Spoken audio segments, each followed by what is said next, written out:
Hey guys, so I was thinking, I was reading about Jacob, Esau, and it's amazing how many people struggled in the Bible, and we get encouragement, I think, from those studies, from reading that. I mean, we know that um, Isaac married Rebekah, and she had two sons. Esau was the firstborn, and Jacob came after.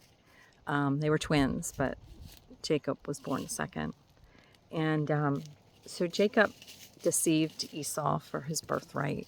Esau was come back from hunting and was really hungry, so he said, I'll make you some stew or whatever if you sell me your birthright. And he did. And so then um, their father was going to give a blessing over Esau. And he said, Esau, I don't know, he was blind at this time. And he said, I don't know how much longer I have, but go get me some venison, go hunt, because his dad loved him because he was a man's man. He was outdoor. And Jacob was not like they describe Esau as real hairy, and Jacob was smooth skinned. So there's the difference between the two. And so Jacob was content doing other things besides hunting. And so their mom heard about the fact that their dad was going to give a blessing. So she wanted Jacob to have the blessing because she was closer to Jacob and their dad was closer to Esau. So Jacob was like, Mom, I can't do that. He'll know it's me and then I'll be cursed. And she said, no, I'll make the stew and I will. And then she said, go get 2 goats. So she gave him goats instead of venison. And she made up a stew. And she used the skin from the goats to put on his hands so his dad would think it was Esau. So anyway, a little deception there. But he got the blessing. So here he is blessed. And then she hears that Esau said, when Esau found out, he came back and he made his dad the stew, and his dad's like, you were just here. Who was it that was here? I already gave out the blessing. So when he found out it was Jacob, Esau was furious, and he was gonna, as soon as their father died, he was gonna kill Jacob. So their mom was like, oh my gosh, how could my heart bear such a thing, to lose my husband and then my son? So she sent him away, and she told her husband to send him away as well, and he did. And he went to her family's neighborhood, so to speak, and to get a wife there of the family. And so he goes and he serves Laban, whatever everybody's pronunciation is, everybody's pronunciation. So he serves for 7 years for Rachel. And there's a big feast, and the 7 years is up, and he gets this wife, and apparently he didn't get to really see her. It was dark, and apparently she comes to him in the night. Anyway, in the morning when he woke up, he realized it was Leah. And he's like, how could you do this to me, to their dad, Leah's dad? And he said, well, in my customs, we can't marry off the younger daughter without first, the older one gets married first. So serve me another 7 years and you'll get Rachel. So he serves another 7 years and he gets Rachel, and he loves Rachel, and Rachel's his favorite. And so remember, Jacob's blessed. Can be what a blessed life looks like. So he served 14 years to get his wife of his dreams. And then Leah, the one that he didn't actually prefer, bore him ultimately 7 sons. And his Rachel was barren. So I'm sorry, it's the dogs. They're just kind of hot. And so Rachel's barren, and so Rachel says, well, go ahead and lay with my handmaiden. And he lays with her, and she gives him 2 sons for Rachel's sake. And then Leah's like, oh, well, I can do that too, lay with my handmaiden. And he got, I don't know, he got 3 with one and 2 with another. Anyway, Leah, God finally opens up her womb, and she gives birth to Joseph. We know Joseph. And so he had the 12 sons, 7 from Leah, 2 from Rachel, and the rest were from the handmaids. And his oldest son, Reuben, Leah's boy, ends up sleeping with one of his wives, sleeping with one of Jacob's wives. And so there's a little bit of turmoil in the camp. And again, he's a blessed man. He's been blessed. And so then he has Rachel, and she gives birth to Benjamin, and she dies giving birth to her second child. And so again, he's a blessed man. And so it was, all this turmoil that happens. And then they went to, finally they left Laban, whatever you want to call him, Laban. And he had served him for 20 years by now at this time. So I think 7 years for each of the girls. And then had worked for him. And so there was a little contention, and he kind of snuck away at night. And then Laban came and got him, met up with him, got a bunch of guys and met up with him. And like, why did you do this? Why? He's like, well, because I thought you wouldn't let us leave. And so anyway, he leaves, and he's like, just let me say goodbye to my daughters and grandchildren. And so he let him go. And Jacob he's going to head home. Now remember, he's going home to Canaan, I believe it is. And it's where Esau is. And last time he knew, Esau wanted to kill him. Now it's been a few years since that happened. He's gotten his wives and children.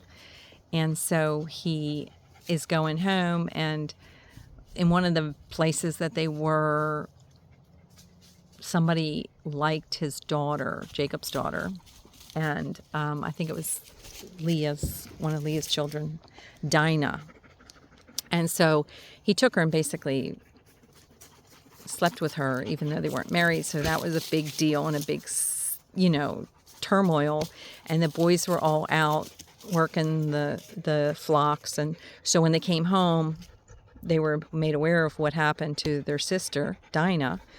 And so they told the king, or it wasn't a king, I don't think, but the ruler of the city, they're like, hey, my son really likes Dinah, and he wants her as a wife. What can we do to work together here? And so the boys said, well, she can't be with anybody that's not circumcised. So if you all get circumcised, everybody in your whole village gets circumcised, then we'll allow her to marry your son. So they all agree to get circumcised. Imagine that sales pitch. Come on, guys, we're all going to get circumcised. So on the 3rd day, when they were all wicked sore, Jacob's sons come in and they kill all the men. Kill them all, every single one. And they take the wives and children as spoil. So then Jacob's like, guys, what are you doing to me? I'm trying to, go home and hoping that I can work things out with Esau. And now, all these people are going to want to kill me because of what you've done. So God gave him favor, and he, was able to continue on. And then he gets to closer to Esau, and he sends up all these gifts, like, hundreds of sheep and goat and all kinds of stuff to be like an offering to like, don't kill me. And so anyway, he does all this, and then Esau finally hears that he's coming, and he gets excited to see him. It's been 20 years maybe, and he is happy and kisses his brother, and he's so thankful for his brother, and they agree to coexist basically. But there's just been so much turmoil and so much heartache and so much, and we know before this happened, Jacob wrestled with the angel and then had the permanent limp because he was so fearful of going to see Esau and having Esau kill his wives and his children and him. So anyway, he ends up wrestling with this angel to get this blessing so that he won't be killed, and he's not. But he had a permanent limp after that, and so it's just in reading it, it just is amazing how much people went through, how hard things were. Even a blessed man like Jacob. Now we know Jacob was deceptive, and he was deceived his own self by Leah and Rachel's father. But, he was still blessed monetarily. He had lots and lots of assets, camel and sheep and goats and cows and children, 12 sons. I'd say that's a great blessing. But, not all his kids walked the way he walked. I mean, let's remember that,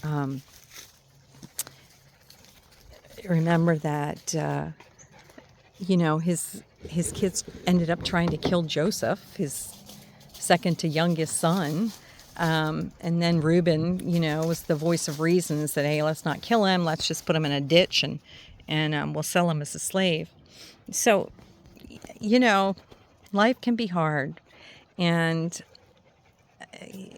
God's still there. God's still there. You're still considered blessed. It's not an easy walk, but God's there. God's there in all of it, and I don't want you to forget that. I don't want you to think that you're not precious in His sight. We know in the very end, even though Joseph's father thought for over 20 years he was dead, that in fact he wasn't dead, and Joseph was used to save his father and all his brothers from famine. So, Jacob, whose name got changed to Israel in all of this. There was a blessing in the end, and they were saved, and the brothers were willing to take a bullet for Benjamin, so to speak, and so they had grown in their grace, and there's growth there for all of us. There's forgiveness there for all of us. Esau forgiven Jacob. May have been 20 years later, but there was forgiveness, and life is hard, and we may deal with unforgiveness from others or from our own self. We may deal with deception from others, or we may have been the deceiver. But I just want to encourage you that God is there, God cares, and God loves you. And the blessing's coming. The blessing's coming. Don't quit. Don't get tired. Don't get weary in well-doing. Just, we can do all things through Christ who strengthens us. So I just want to encourage you. You've got the strength. You've got Jesus. He'll never leave you or forsake you. Hebrews 13:5. And I remember learning that verse as a young teenager, and I've never forgotten it. And a friend shared it with me when I was in high school, and it was a great blessing. And God will never leave you or forsake you. And I don't care what it looks like, and I don't care how poorly your children have gone astray. We've all dealt with that, myself included. And God's there. God's on the throne. God hears your cry. He hasn't forgotten you. And the blessing's coming. And there's blessings in every day. It may not be the ultimate goal in what you really want, but there's blessings today. I mean, we're awake. You're listening to this. So there's blessings today. Take the small wins and let's just be thankful for the small wins, but just encourage one another that it's not over and the blessing's coming. And there's lots of blessings already here. There's great blessings in every day, in the small things, in the trees and the flowers and the birds that sing to us. And I'm not being cliche. I mean, I truly enjoy it. I love it. And the dogs that make the racket while I'm trying to talk. But anyway, I just want to say that I love you. God loves you. And he absolutely adores you. So he gets great blessing in giving you your heart's desire, as any parent would. So you may have been hindered and slowed down by circumstances and details and deception, but keep your chin up. God's got this, and he'll never leave you or forsake you. God bless you. I love you so much. Mwah.